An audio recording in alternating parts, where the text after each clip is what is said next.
Student, मैं आपके teacher स्वागत करती हूँ आप सबका आज की कक्षा में। आशा करती हूँ आप सब स्वस्थ होंगे, मस्त होंगे और अपनी अपनी पढ़ाई में व्यस्त भी होंगे। और हम आज एक नया पाठ शुरू करने जा रहे हैं, कदम्ब का पेड़। कविता परिचय। इस कविता में नटखट बालक और उसकी माँ के बीच की बातें हैं। तो बच्चे और माँ के बीच की बातें यहाँ पे हैं। यह कदम का पेड़ अगर माँ होता यमुना तीरे, मैं भी उस पर बैठ कन्हैया बनता धीरे धीरे। ले देती यदि तुम मुझे बांसुरी, तुम 2 पैसे वाली, किसी तरह नीची हो जाती यह कदम की डाली। ठीक है, तो बच्चा कह रहा है कि अगर यह कदम का पेड़ होता यमुना के किनारे, यमुना तीर मतलब यमुना के किनारे पे होता, तो मैं भी धीरे धीरे कन्हैया बन जाता। तो और तुम मुझे अगर बांसुरी लेके दे देती तो ये डाली को मैं नीचे कर देता और मैं भी इस पर बैठकर बांसुरी बजाता। तुम्हें नहीं कुछ कहता पर मैं चुपके चुपके आता, उस नीची डाली से अम्मा ऊंचे पेड़ पर चढ़ जाता।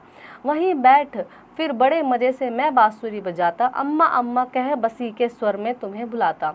तो वो कह रहा है कि मैं तुम्हें नहीं बताता, चुपके चुपके से आकर डाली पे चढ़ जाता और फिर वहाँ पे मैं बांसुरी मजे से बांसुरी बजाता और अम्मा अम्मा कह बंसी के स्वर से तुम्हें बुलाता। तो बंसी से मैं बंसी से भी तो सारी चीज़ें आवाज शब्द निकल सकते हैं ना, तो बंसी के स्वर में मैं तुम्हें अम्मा अम्मा कहकर बुलाता। सुन मेरी बंसी को माँ तुम इतनी खुश हो जाती, मुझे देखने काम छोड़कर तुम बाहर तक आती। तुमको आता देख बांसुरी रख में चुप हो जाता, पत्तों में छिपकर धीरे फिर बांसुरी बजाता। तो माँ को, वो बच्चे होते हैं ना माँ को परेशान करते हैं ना, तो वही बच्चा है, माँ को परेशान करना चाहता है और खुश देखना चाहता है। देखना चाहता है माँ कितनी व्याकुल है अपने बच्चे को देखने के लिए, कि जब तुम मुझे मेरी बंसी की आवाज़ सुन के और बाहर को आती तो मैं चुप हो जाता, ठीक है, फिर बंसी नहीं बजाता, फिर जब तुम मुझे ढूंढते तो धीरे धीरे फिर बांसुरी मैं बजाता। गुस्सा होकर मुझे डांटती कहती नीचे आ जा, पर जब मैं ना उतरता हंसकर कहती मुन्ना राजा, नीचे उतरो मेरे भैया तुम्हें मिठाई दूंगी, नए खिलौने माखन मिश्री दूध मलाई दूंगी। तो माँ कहती कि गुस्सा होकर डांटती नीचे आ जा, और जब भी मैं नहीं उतरता तो कहती मेरा मुन्ना राजा। माँ के मनाने के कई तरीके होते हैं ना, नीचे उतरो मेरे भैया, कहती भाई मैं तुम्हें, कहती भाई नीचे उतरो मेरे बच्चे नीचे उतरो, मैं तुम्हें मिठाई, नए खिलौने, माखन मिश्री दूध मलाई, बहुत सारी चीज़ें मैं तुम्हें दूंगी। हंसकर सबसे ऊपर की टहनी पर चढ़ जाता, एक बार कह माँ पत्तों में वहीं कहीं छिप जाता। बहुत बुलाने पर भी माँ जब मैं न उतर कर आता, तब माँ माँ का हृदय तुम्हारा बहुत विकल हो जाता। ठीक है, तो वो कहता है कि मैं ऊपर कहीं टहनी में चढ़ जाता तुम्हें हंस हंस कर, और जब तुम वहीं पत्तों में ही कहीं छिप कर बैठ जाता, तुम मुझे बुलाती मैं तब भी उतर कर नहीं आता। तो माँ का हृदय क्या हो जाता है, जब बच्चा ना दिखाई दे तो माँ का हृदय कैसा व्याकुल हो जाता है, ऐसा ही माँ का हृदय हो जाता।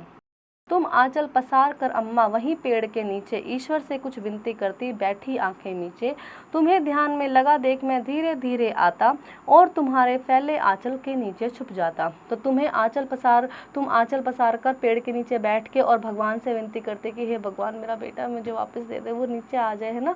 और तुम्हें ध्यान में जब लगा देख कर मैं धीरे धीरे से नीचे उतरता और तुम्हारे फैले आंचल के नीचे फिर से आके मैं छिप जाता। तुम घबराकर आंखें खोलती फिर भी खुश हो जाती, तुम्हें अपने मुन्ने राजा को गोदी में ही पाती, तब तुम अपने मुन्ने राजा को गोदी में ही पाती।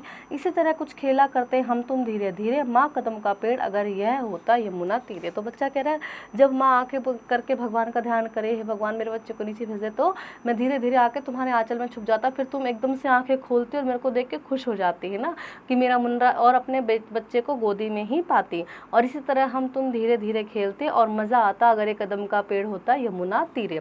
और ये सुंदर सी प्यारी सी कविता लिखी है सुभद्रा कुमारी चौहान ने।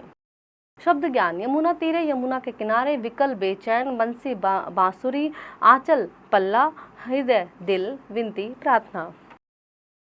अभ्यास मौखिक। निम्नलिखित प्रश्नों के उत्तर दीजिए।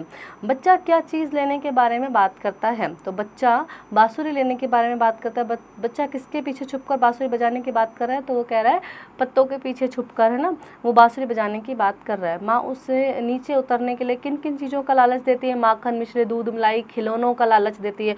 और बच्चा किस पर बैठकर कन्हैया बनने की बात करता है? तो पेड़ की डाली पर बैठकर वो कन्हैया बनने की बात करता है। सही उत्तर चुनकर सही का निशान लगाए। कदम का पेड़ कहाँ होता है? गंगा किनारे, यमुना किनारे, यमुना किनारे। हंसकर लड़का कहाँ चढ़ जाता है? टहनी पर, पहाड़ पर, टहनी पर। कविता में क्या बजाने की बात हो रही है? नगाड़ा, बांसुरी, बांसुरी। और कविता में कौन से पेड़ की बात हुई? कदम या आम? तो कदम। कविता की दी गई पंक्तियों का भाव स्पष्ट कीजिए। तुम आंचल पसार कर अम्मा वहीं पेड़ के नीचे ईश्वर से कुछ विनती करती बैठी आंखें नीचे। तुम्हें ध्यान में लगा देख मैं धीरे धीरे आता और तुम्हारे फैले आंचल के नीचे छुप जाता। तो बच्चों अभी मैंने आपको इस पूरे पैराग्राफ का मीनिंग समझाया था, आप इसको यहाँ पे व्याख्या करेंगे। और सुन मेरी बंसी को माँ तुम इतनी खुश हो जाती, मुझे देखने काम छोड़कर तुम बाहर तक आती। तुमको आता देख बांसुरी रख में चुप हो जाता, पत्तों में छिपकर धीरे धीरे फिर बांसुरी बजाता। तो इन दोनों के बहुत ही सिंपल व्याख्यान है, ये आप करेंगे। सही उत्तर पर सही और गलत पर गलत का निशान लगाइए। बालक ग्वाला बनना चाहता है, नहीं, बालक जो है वो कन्हैया बनना चाहता है। ठीक है। बालक कदम के पेड़ पर बैठने की बात कर रहा है, तो हाँ बिल्कुल। बालक वीणा बजाना चाहता है, नहीं, वो बांसुरी बजाना चाहता है। यमुना पेड़ के किनारे, पेड़ यमुना के किनारे है, तो वो कह रहा है कि यमुना पेड़ के किनारे होता तो, ठीक है, वो किनारे पे नहीं है।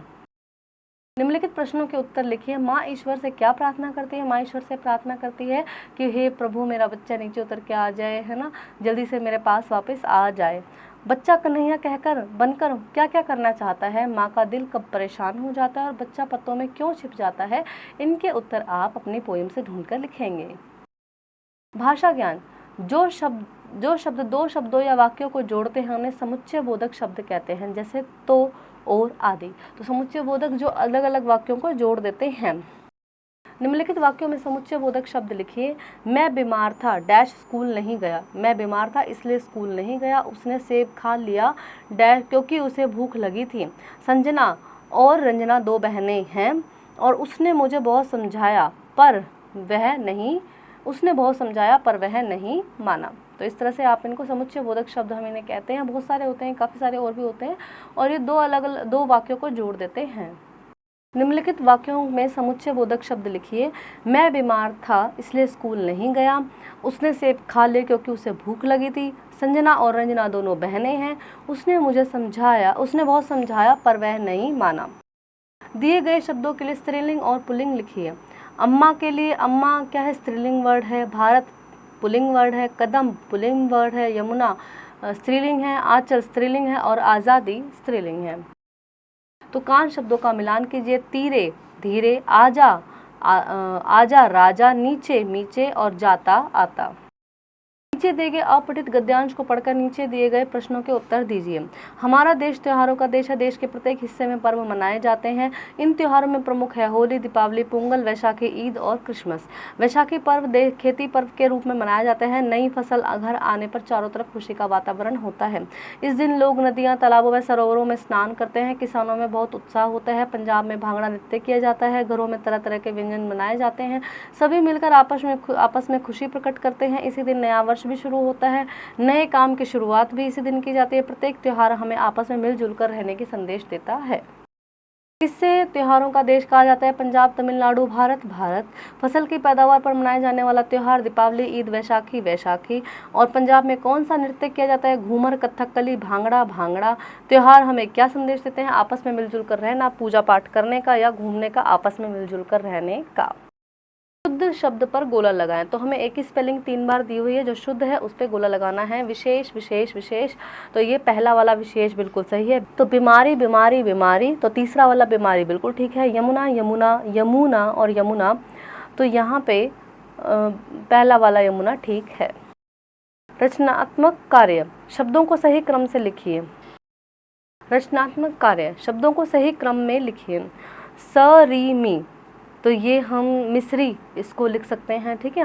और कदम्ब और हटनी को हम टहनी करेंगे, ठीक है। और आंचल, तो इनको सही से आप लिखेंगे। खेल में क्या आप जानते हैं कि पेड़ पौधों भी हमारी तरह सुख दुख महसूस करते हैं? इंटरनेट की सहायता से पता लगाइए। तो पेड़ पौधे भी हमारी तरह सुख दुख महसूस करते हैं। जब उनको काटा जाता है तो उनको भी दर्द होता है। उनके अंदर से भी, जैसे हमें कुछ कट लग जाता है तो हमें खून निकलता है, तो उनके अंदर से भी सफ़ेद कुछ जैसा लिक्विड टाइप निकलता है, जो कि ऐसा माना जाता है कि वो उनको तकलीफ़ होने पर वो निकलता है। तो पेड़ पौधों को भी बिल्कुल सुख दुख महसूस होते हैं। बातचीत करो। क्या पेड़ों को भी महसूस होता है? जब हम पेड़ों को नुकसान पहुंचाते हैं तो उन्हें कैसा महसूस होता होगा, पता लगाइए। ये आप आपस में बातचीत करेंगे। आलोचनात्मक चिंतन। यदि तुम इस बच्चे की जगह होते तो तुम अपनी माँ से क्या क्या कहते? अपने मन की बात एक पत्र में लिखिए। तो ये आप अपनी माँ के लिए लिखेंगे पत्र। जीवन मूल्य। सुभद्रा कुमारी चौहान इस कविता की रचयिता हैं। इस कविता में उन्होंने बेहद सुंदर तरीके से एक नटखट बालक और उसकी माँ के प्यार को दर्शाया है। माँ के गुस्से और डांट में भी प्रेम भरा होता है। तो बिल्कुल माँ के तो गुस्से में भी बहुत ज़्यादा प्यार होता है, ठीक है। वो हमें मारती भी हैं तो किस लिए, हमें सिखाने के लिए। आशा करती हूँ आपको यह पाठ अच्छे से समझ आया होगा और अब आप इसका अभ्यास करेंगे।